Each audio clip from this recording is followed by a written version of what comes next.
रात के 9 बज चुके थे, मगर बेटा और बहू अब तक घर नहीं लौटे थे। चितिंत माँ बालकोनी से बेडरूम तक न जाने कितने चक्कर लगा चुकी थी। तभी दरवाजे की घंटी बजी और माँ ने बोला, दुलारी दरवाज़ा खोलो, देखो भैया आए होंगे। दुलारी भागकर दरवाजे की ओर दौड़ी और दरवाज़ा खोला। सामने देखा तो रोहन और सुनैना दोनों के हाथों में ढेर सारे शॉपिंग बैग्स थे। दुलारी ढेर सारा सामान हाथों में लिए लड़खड़ाती हुई अंदर घुसी और सोफे पर सामान रखकर दोबारा रसोई घर में काम करने लगी। तभी माजी बाहर आई और बोली, अरे आज तो लगता है खूब खरीदारी हुई है। माजी को देखते ही सुनैना बोली, प्रणाम माजी, बस यूं ही ऑफिस के बाद शॉपिंग मॉल चले गए थे तो वहां से सबके लिए कुछ सामान ले आए। शॉपिंग बैग्स देखकर माजी परेशान तो जरूर थीं, मगर उन्होंने उस बात का एहसास बेटे और बहू को नहीं होने दिया और वो उसी सोफे के कोने पर बैठ गई। बैग्स को दूसरी तरफ खिसकाते हुए बोली, अरे हमारी बहुरिया को क्या दिलाया रोहन? अरे कहाँ माँ, आज तो आपकी बहू ने बिल की पेमेंट की है। आज वो अपनी सैलरी से आप सबके लिए शॉपिंग करके आई है। देखो माँ, आपके लिए स्मार्टफोन लिया है। अब आप आराम से भजन और कथा इस फोन पर भी सुन पाएंगी। ये देखो माँ, सुनैना ने डैड के लिए कितनी बढ़िया घड़ी खरीदी है।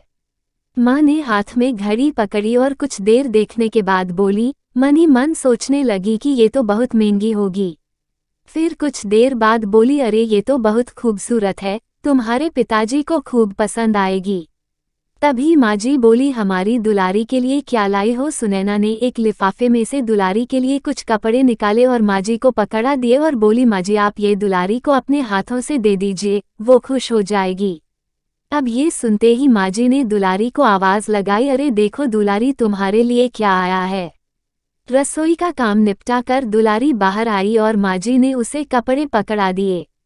मन नहीं मन दुलारी बहुत खुश हुई और भाभी को थैंक यू बोला। तभी माजी ने बहू को अपने पास बुलाया और कहा, अरे ये तो बताओ कि तुम अपने लिए क्या लाई हो। तभी सुनैना ने अपने लिए खरीदा हुआ सामान माजी को दिखाया।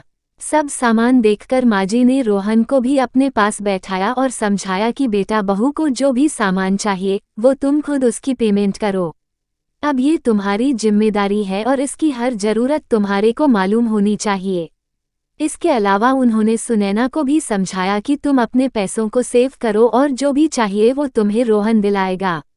माजी ने सुनैना का हाथ पकड़कर कहा कि बहू, मुझे सभी उपहार बहुत पसंद आए हैं, मगर आगे से तुम ये खर्चा नहीं करोगी और सभी बिल रोहन अपनी सैलरी से देगा। अब ये सुनकर सुनैना एक तरफ गर्व महसूस कर रही थी तो दूसरी ओर उसे अपनी गलती का पछतावा भी हुआ। माजी की सीख भरी बातें सुनकर वो अंदर ही अंदर खुद से वादा कर चुकी थी कि आगे से जरूरत के मुताबिक ही खरीदारी करेगी और अपनी सैलरी सेव करेगी। दोस्तों, वीडियो देखने के लिए धन्यवाद। अगर वीडियो अच्छी लगी तो लाइक, शेयर और चैनल को सब्सक्राइब जरूर कर लीजिएगा और साथ में बेल आइकन को प्रेस जरूर कर लीजिएगा ताकि हमारी वीडियो पहले आप तक पहुंचे।